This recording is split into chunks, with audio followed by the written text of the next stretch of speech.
अष्टावक्र ने जैसे जनक को कुछ ही क्षणों में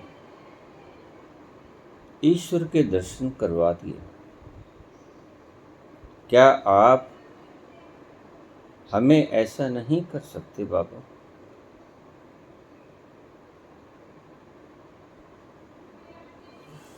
इसे थोड़ा समझने का प्रयास करें। ऐसे गुरु नहीं रहे अष्टावक्र जैसे, या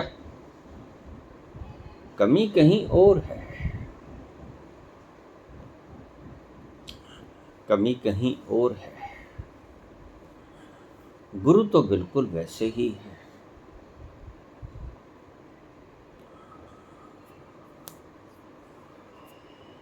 गुरु के ज्ञान में कोई फर्क नहीं, कोई भेद नहीं। फर्क पड़ता है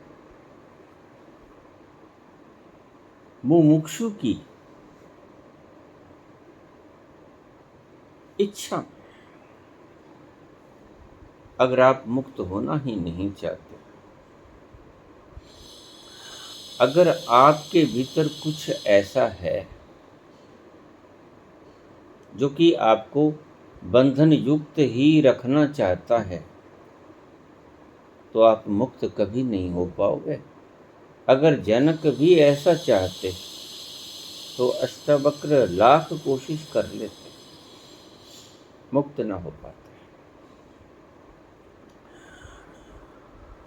गुरु वैसा ही है जैसे अष्टावक्र। और अष्टावक्र को कितने संक्षिप्त सूत्र देकर जनक को मार्गदर्शित किया कि वह कुछ ही क्षणों में पहुंच गया उस परम तत्व तक। पात्रों का फर्क है। क्या वो अमृत आप हमारे पात्रों में नहीं उंडेल सकते बाबा? क्या करें? तुम्हारे पात्रों में छिद्र हैं। जनक का पात्र छिद्रहीन है, उसमें कोई छेक नहीं, कोई छेद नहीं, कोई सुराख नहीं।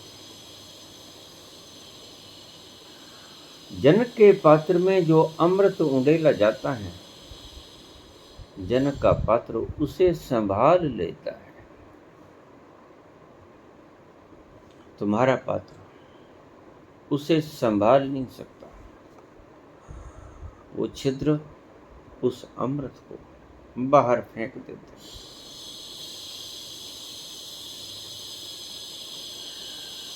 जनक कहते हैं,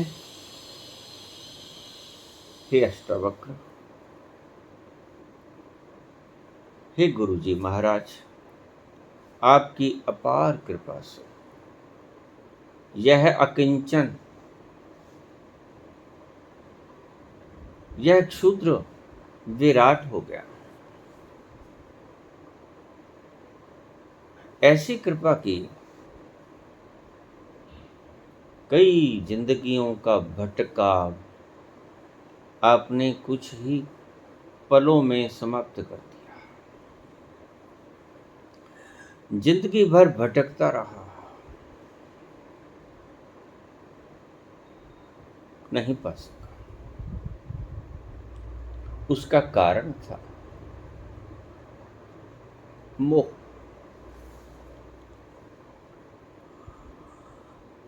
मोह का छिद्र अमृत को बाहर फेंक देता है। अगर अकेले मोह को छोड़ दिया जाए, देखिए ऋषियों ने काम, क्रोध, लोभ, मोह, अहंकार, ये 5 मुख्य विकार बताए। है सभी ऊर्जाएं ही, ऊर्जा का स्वरूप ही है पांचों।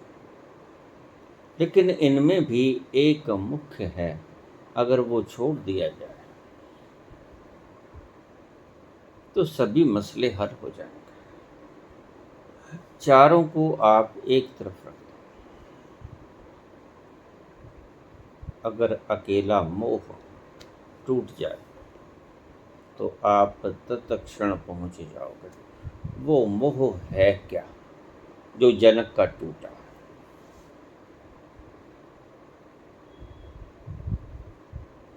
जनक का मोह टूटा,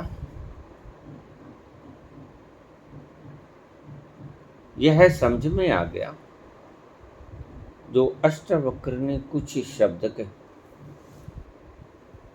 हे राजा जनक, तुम जो स्वयं को समझते हो वह तुम हो ही नहीं। मोह के कारण तुम्हें वह स्वभाव प्रतीत होता है कि मैं ये हूं। जैसे आपको आपके पुत्र से मोह के कारण इतना लगाव हो जाता है कि आपका पुत्र आपसे जुदा नहीं, आप ही का अंश है, और दूसरी भाषा में बोलें तो आप ही हैं। छोटा रूप आपका ये मोह है।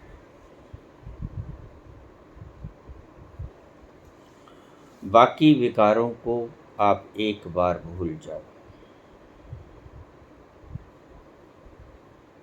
सिर्फ मोह को ध्यान में रखो।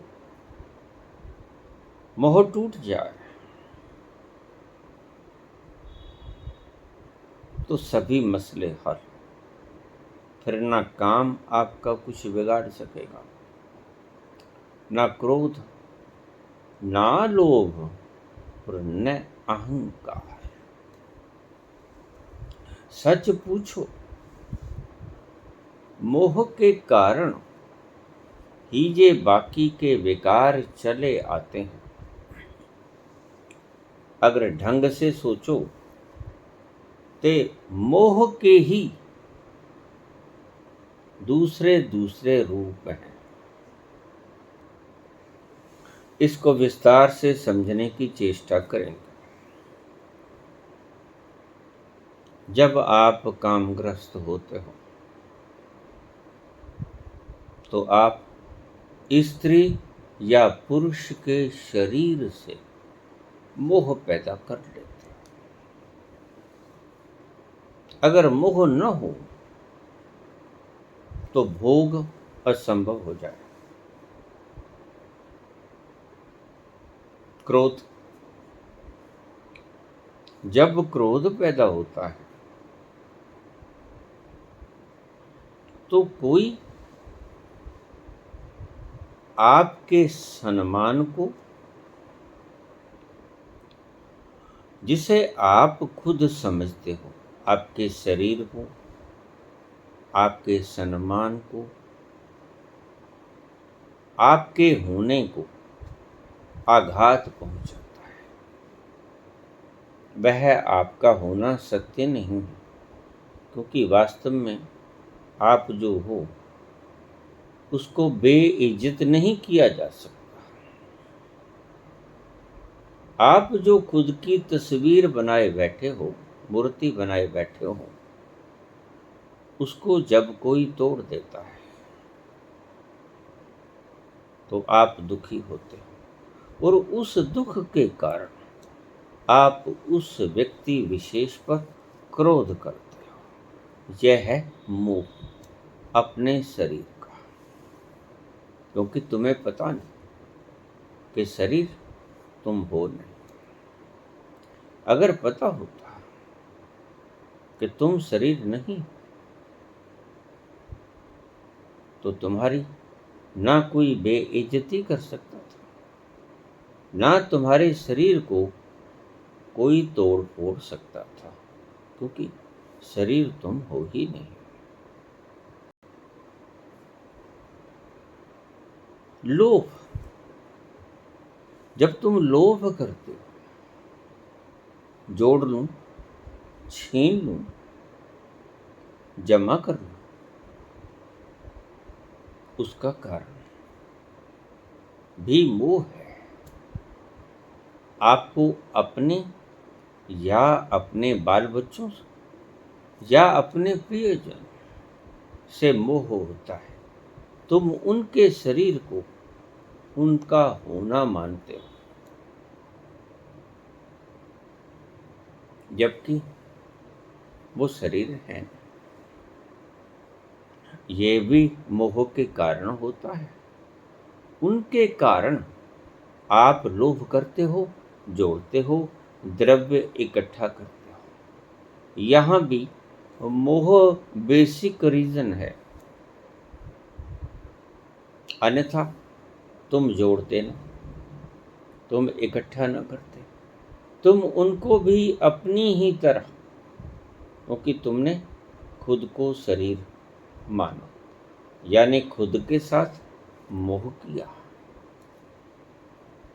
अगर तुम्हारा खुद के साथ मोह न होता तो तुम दूसरे के साथ भी मोह न करते। यह मोह ही है जिसके कारण तुम लोभ करते हो और उनके लिए जोड़ते हो, उनकी रक्षा करते हो, उनकी व्यवस्था करते हो। अहंकार, अहंकार को ठेस पहुंचती है। अहंकार मिथ्या है। अहंकार है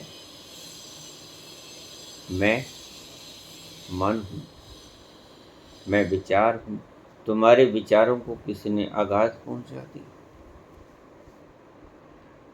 आघात पहुंचाया विचारों को, आघात पहुंचाया विचारों को, विचारों ने, दुखी तुम हो गए।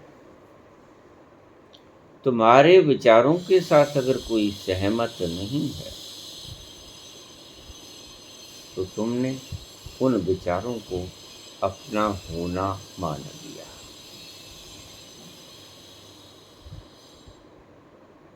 तुम्हारी इज्जत जिसे तुम कहते हो, दूसरे नहीं करते। तुम्हारी इज्जत जो तुम खुद हो, उसको बेइज्जत कोई नहीं कर सकता।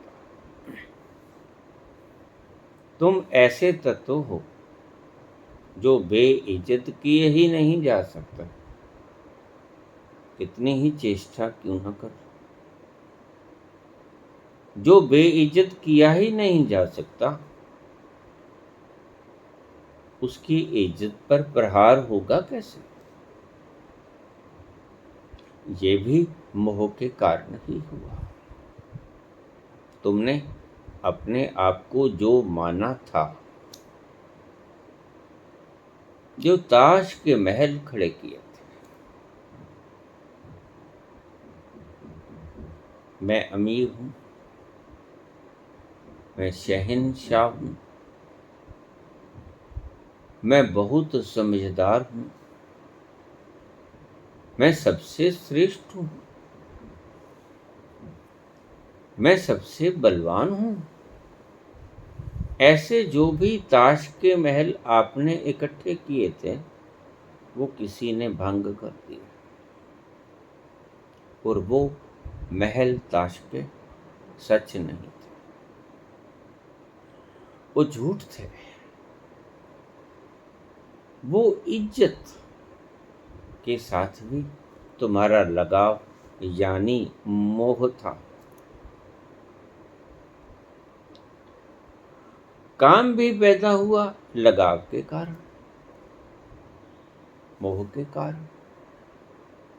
स्त्री पुरुष के साथ तुम्हें लगाव हो गया, मोह हो गया, तो काम पैदा हुआ। लेकिन मुख्य कारण मोह। जो नहीं है स्त्री, जो नहीं है पुरुष, जिनका तत्व कुछ अन्य है जिसे तुम देख रहे हो, उससे भिन्न शरीर नहीं है वो कुछ अन्य है जिसे अब तक तुम जानते हो। अगर जानते होते तो मोह नहीं आता, तो मोह नहीं आता तो फिर काम भी नहीं आता, तो मोह नहीं आता तो फिर क्रोध भी नहीं आता। किसके ऊपर क्रोध करोगे? किसका अपमान हुआ? जो अपमानित तो हो नहीं सकता, तुम ऐसे तत्व हो। जब भगवान कृष्ण यहाँ तक कहते हैं कि तुम्हें कोई शस्त्र काट नहीं सकता, जलती भट्ठी में तुम्हें डाल दिया जाता, तुम जलते नहीं, तुम जलते नहीं। जो वास्तव में तुम हो, नकली नकली जलता है, जो तुम हो नहीं, लेकिन तुमने उसे अपना होना मान लिया। वही जल जाता है, राख हो जाता है। जो तुम हो वह बच जाता है। पानी जिसे गला नहीं सकता, वायु जिसे सुखा नहीं सकता, तुम वो हो। मोह के कारण सत्य तुम्हें दिखा नहीं, इसीलिए आज तुम्हारी कोई बेइज्जती भी कर जाता है तो तुम्हें लगता है कि तुम बेइज्जत हुए। यही भेद पड़ता है। अगर सिर्फ मोह टूट जाए, बाकी चारों चीजें स्वयं टूट जाएंगी।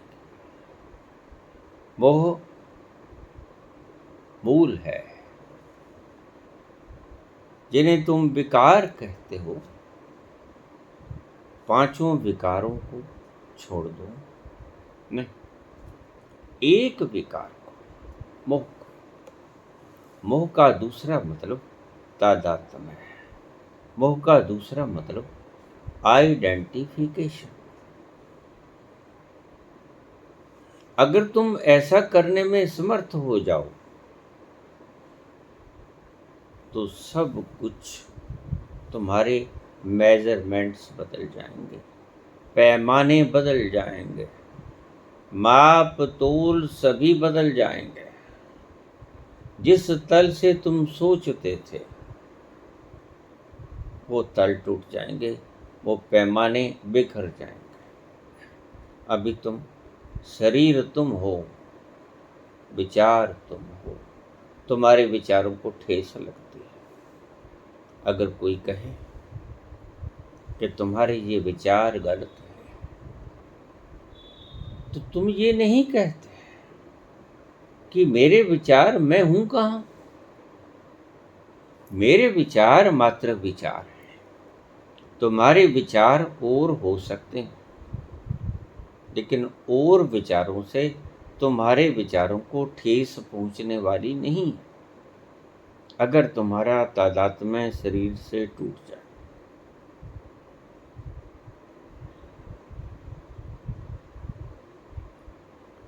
तो तुम्हारे शरीर को कोई क्षति नहीं पहुंचा पाएगा।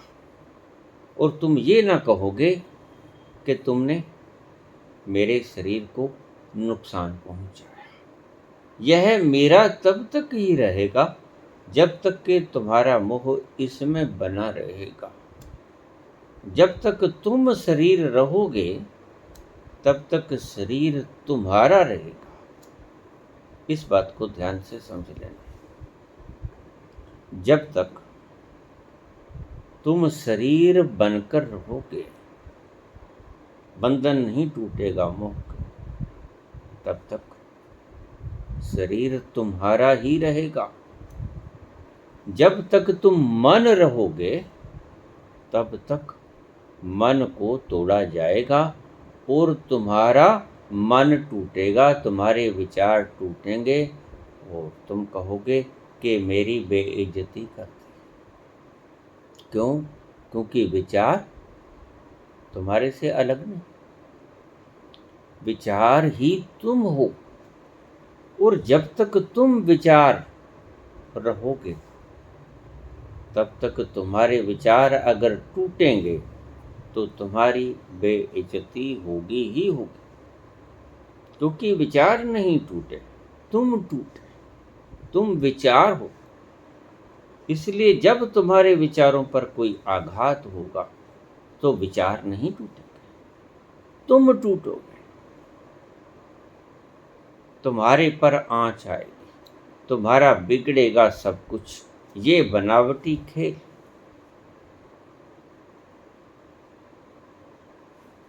बुद्धि, तुम्हारी बुद्धि कुछ निर्णय लेती है, दूसरा व्यक्ति उस निर्णय के खिलाफ बोलता है, दूसरा व्यक्ति तुम्हारे से अन्यथा निर्णय लेता है, तुम्हें ठेस पहुंचती है।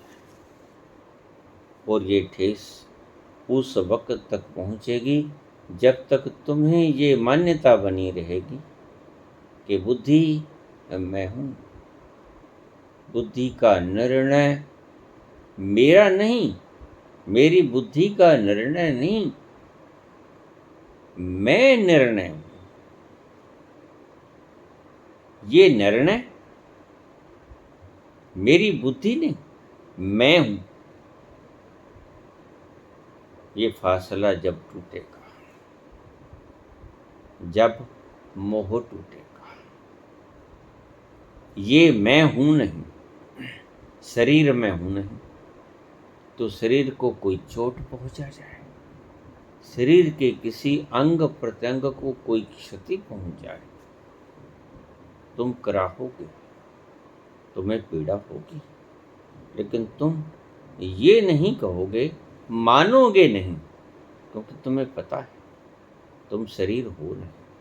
तुम ये नहीं मानोगे कि यह मुझे मार गया,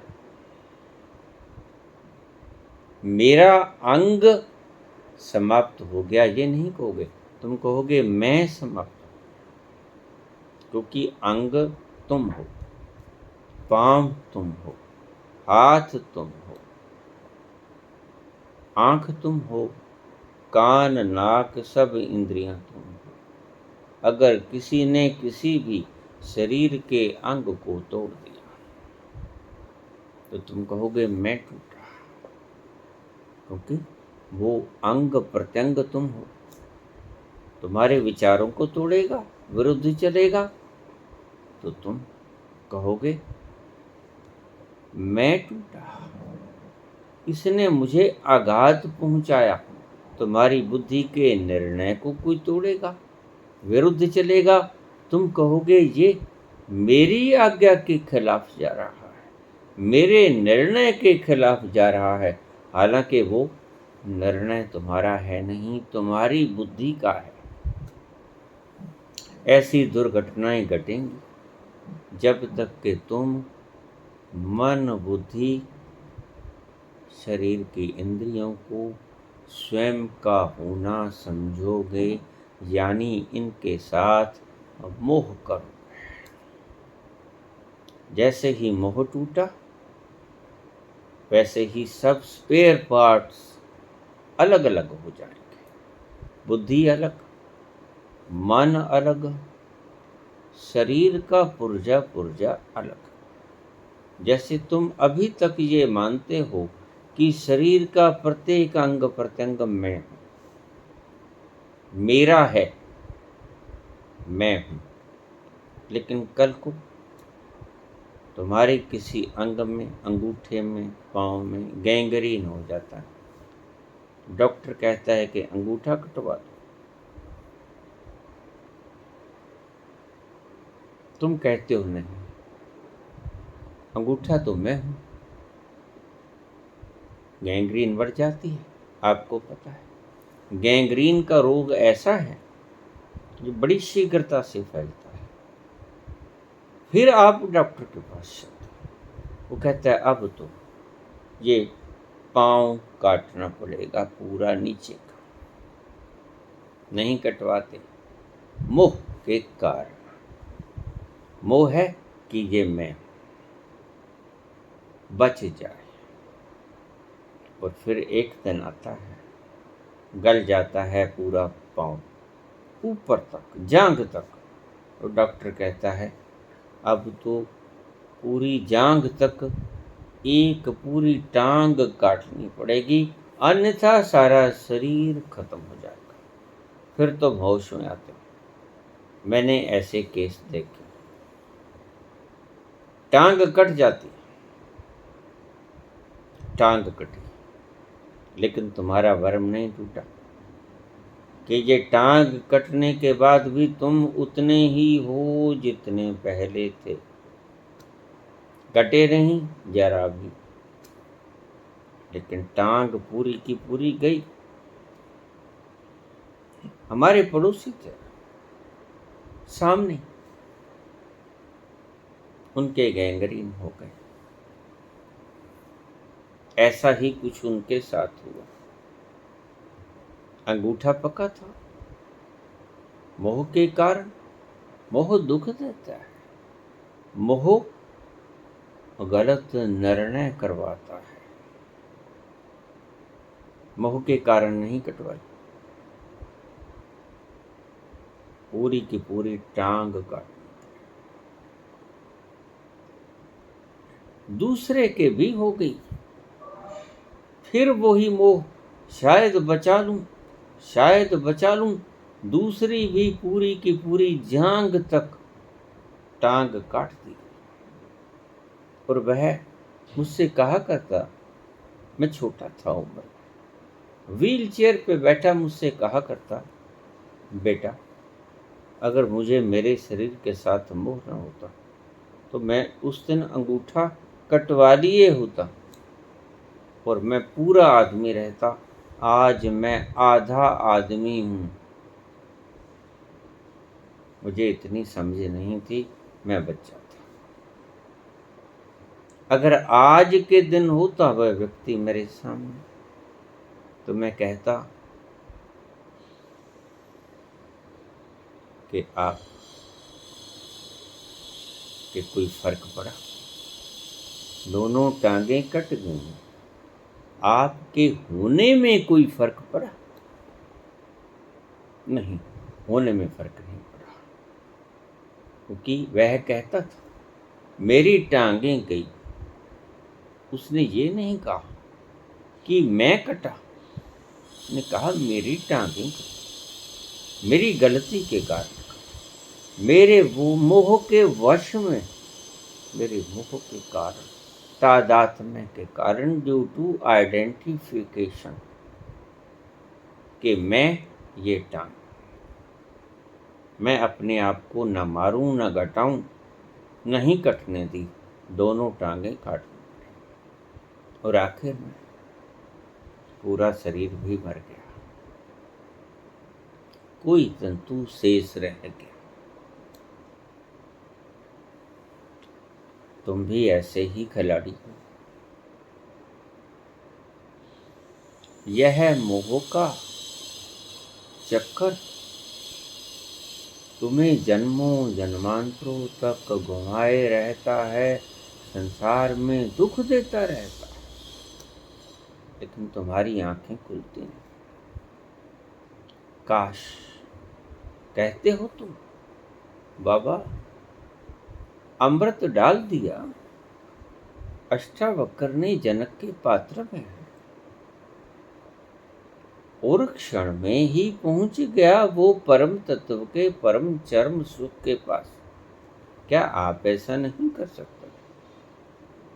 कौन है, कौन गुरु है जो ऐसा नहीं कर सकता? सभी गुरु दक्ष हैं इस काम, लेकिन बात तो तुम्हारे पात्र की। तुम्हारा पात्र छिद्र युक्त है, मोह का छिद्र उसके चारों तरफ उसको जख्मी किए है। अगर थोड़ा सा अमृत डालें, पहली बात तो उसके नीचे की बॉटम ही छिद्रयुक्त है, डलेगी ही नहीं, बाहर बिखर जाए, कोई अर्थ न हुआ।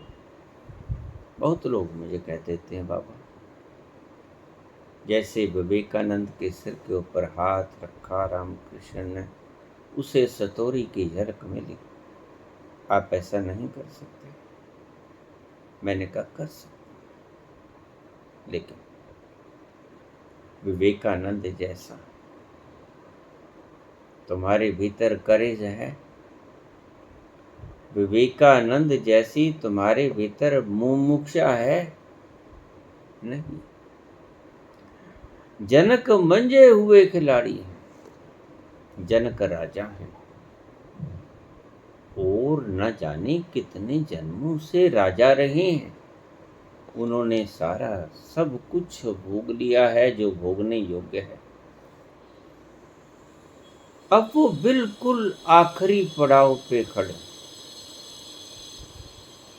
आपके साथ ऐसा नहीं, वो पका हुआ फल है, और उस पके हुए फल को देखकर जब जनक ने पूछा कि है ऐसा कोई विद्वान जो मुझे इस जन्म में परमात्म तत्व तक पहुंचा दे, तो अष्टावक्र ने कहा, राजन इस जन्म की तो बात ही छोड़ो, मैं तुम्हें जितनी देर में घोड़े के एक पायदान से दूसरे पायदान तक दूसरा पांव रखना होता है, इतनी देर में ही प्रबुद्ध कर दूंगा राजा। तो देखिए, अष्टावक्र बहुत समझदार है। अष्टावक्र ने आंखें मूंद के नहीं कह दिया। अष्टावक्र भली प्रकार जानते हैं ये पका हुआ फल है, जिसको थोड़ी सी चोट पहुंचाई यह टहनी से गिर पड़ेगा अलग हो।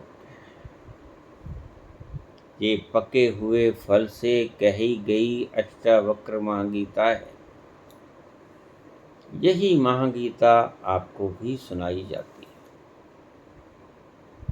कितने मुमुक्षुओं ने, जिज्ञासुओं ने अष्टावक्र महागीता सुनी होगी, संत पुरुषों से सुनी होगी, आज की नहीं है। जनक कब हुए थे? बुद्ध तो पुरानी ये गीता चली आ रही है, इसलिए इसे महागीता कहते हैं। कृष्ण की गीता गीता, अष्टावक्र की गीता महागीता, क्योंकि इसके सूत्र इतने संक्षिप्त हैं कि कृष्ण के सूत्र बड़े, आम जनमानस के लिए कहे गए सूत्र, और महागीता अष्टावक्र की उस पके हुए फल से कही गई वाणी भली भांति जानते हैं अष्टावक्र। जिस दिन भी इसे हल्की सी चोट दे दी गई किसी संत प्रबुद्ध पुरुष के द्वारा, यह बिल्कुल पका फल खुशबू दे रहा है। इसके फल के भीतर से निकलती हुई सुगंधी, इसकी छाल से निकला हुआ रस और उसकी फैलती हुई खुशबू इस बात का संकेत देती है कि यह अपने आप भी गिर जाएगा। अगर कोई प्रबुद्ध पुरुष इसे न भी कुछ बोले, यह भी संभव है कि कोई जोर का झोंका आ जाए, आंधी का, और वो आंधी का झोंका ही इसे गिरा दे। यह धरती पर अब गिरा तब गिरा, अब इसने गिरना ही है। और उसकी इस अवस्था को देखकर अष्टावक्र बोलते हैं, राजन, मैं तुम्हें इतनी देर में ही ब्रह्म दर्शन करवा सकता हूँ, इतनी देर में मैं तुम्हें ब्रह्मवेता बना सकता हूँ, बखूबी पता है। आपसे नहीं कह सकते अष्टावक्र। क्यों? तैयारी नहीं है। इस शब्द को आप राउंडेड कर लेना, तैयारी नहीं है। और जब तैयारी नहीं होती तो अष्टावक्र लाख बोले चला जाए, फल पका ही नहीं। सही बात तो ये है, फल लगा ही नहीं, पकेगा कैसे? ये बात अष्टावक्र महागीता बिल्कुल उस पके हुए फल से कही गई जिसकी छाल से रस बहना शुरू हो गया और खुशबू बिखरनी शुरू हो गई, जैसे पके हुए आम के छाल से रस निकलता है। आप कभी देखना, स्वतः से पका हुआ आम के फल की चमड़ी से निकला हुआ रस कितनी सुगंध बिखेरता है, और उस सुगंध को सूंघने वाला व्यक्ति बता देता है कि इसे तोड़ भी लूं तो भी कोई बात नहीं, ना भी तोड़ूंगा तो सुबह तक ये गिर जाएगा खुद ही, इतना पक चुका है। सुबह तक ये टहनी ही छोड़ देगी इस फल को, इतना कच्चा रह गया है इनका दोनों का तादात्म्य, फल का और टहनी का, जिसे हम मोह कहते हैं दूसरे शब्दों में, कि बस इस पके हुए फल का भार, छोटी सी हवा चली, आंधी आई, गिरने को तैयार ही बैठा है, ये फल पक चुका है, गिर ही जाएगा। ब्रह्मवेता होने को ही था जनक, पूछ लिया। अष्टावक्र में कोई इतनी ज्यादा खासियत नहीं थी कि आप उसे ऐसा कहो कि कृष्ण से ज्यादा खासियत अष्टावक्र में थी, आप गलती खा जाओगे। कृष्ण के शब्द कम बहुमूल्य नहीं है, कबीर के शब्द, बाबा नानक के शब्द कम बहुमूल्य नहीं है, लेकिन बात तो पात्र की है। कही किससे गई? ये पके हुए फल से कही गई, जिसकी छाल से रस बहना शुरू हो गया था। अष्टावक्र तीक्ष्ण दृष्टि के मालिक थे। उन्होंने कहा, हे राजा जनक, इतनी देर में ही तुम ब्रह्मज्ञानी हो जाओगे। बहुत प्रसन्न हुआ, बड़ा मुमुक्षा जगी। अगर ऐसी ही बात है तो प्रभु मुझे ज्ञान दीजिए। और छोटे से सूत्र, जनक का पका हुआ फल जा धरती पे गिरा और बोलते हैं जनक, आश्चर्य आश्चर्य। शब्द देखिए, आखिरी शब्द एनलाइटमेंट के बाद क्या कहते हैं? आखिरी शब्द अष्टावक्र, आश्चर्य है, हैरानी है, शरीर के साथ विश्व का परित्याग करने के परिणाम स्वरूप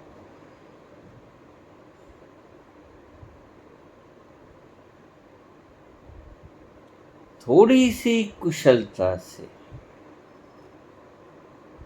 यानी युक्ति को प्रयोग में लाकर, कोई प्रयास नहीं किया, अप्रयास से, थोड़ी सी युक्ति भर,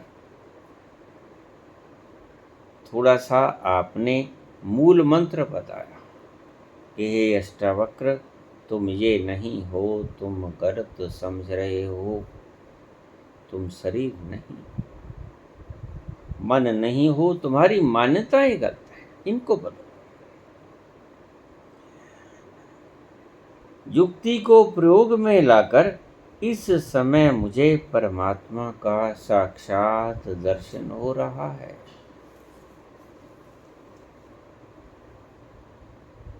मोह नष्ट हो गया, तादात्म्य टूट गया।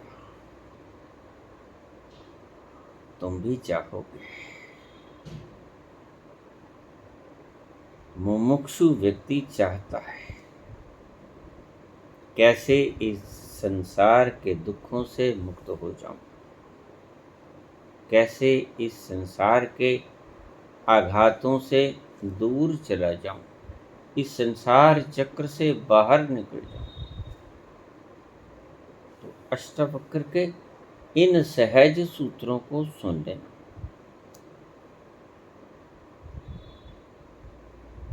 जल्दी ही पक भी जाओगे। सबसे सरल सूत्र हैं अष्टावक्र के। जल्दी ही पक भी जाओगे, जल्दी ही पककर तुम्हारी चाल से रस भी बहने लगेगा, और जल्दी ही थोड़ी सी आंधी, थोड़ी सी चली हवा तुम्हें जमीन पर गिरा देगी। तुम मुक्त हो जाओगे, मुक्ति का स्वाद चखोगे। अष्टावक्र की, महागीता की यही महिमा है। धन्यवाद।